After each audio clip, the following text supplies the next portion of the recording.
Ano ang ibig sabihin na ang simbahan ay ang nobya ni Kristo? Ang imahe at simbolismo ng kasal ay inalapat kay Kristo at sa katawan ng mga mananampalataya na kilala bilang simbahan. Ang simbahan ay binubuo ng mga nagtiwala kay Hesukristo bilang kanilang personal na tagapagligtas at nakatanggap ng buhay na walang hanggan. Si Kristo, ang nobyo, ay pinili ng may pagsasakripisyo at pagmamahal ang simbahan upang maging kanyang nobya.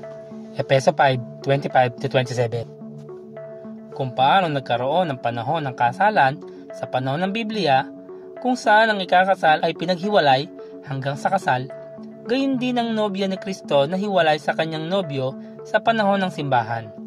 Ang kanyang responsibilidad sa panahon ng pagpapakasal ay ang maging tapat sa kanya. 2 Korinto 11:2, Efeso 5:24. Sa rapture, ang simbahan ay makikisa sa nobyo at ang opisyal na seremonya ng kasal ay magaganap. At kasama nito, ang walang hanggang pagsasama ni Kristo at ng kanyang nobya ay maisa sa katuparan. Pahayag 19:7-9, 21:1-2. Sa walang hanggang estado, ang mga mananampalataya ay magkakaroon ng daan patungo sa makalangit na lungsod na kilala bilang Bagong Jerusalem, na tinatawag ding Banal na Lungsod sa pahayag 21:2 at 10. Ang Bagong Jerusalem ay hindi ang simbahan, ngunit ito ay nagtataglay ng ilan sa mga katangian ng simbahan.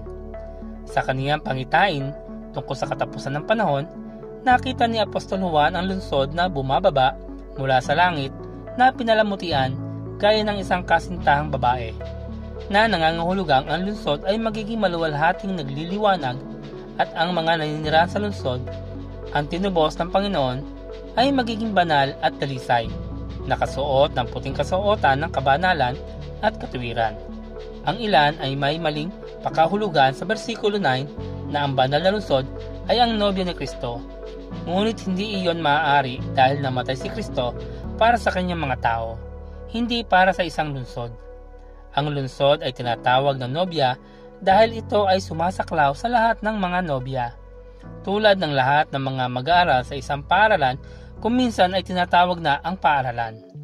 Ang mga mananampalataya kay Hesukristo ay ang nobya ni Kristo, at naghihintay tayo ng may malaking pag-asa sa araw na tayo ay makikisa sa ating nobyo.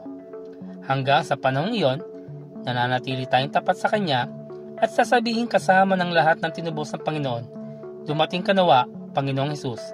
Pahayag 22:20.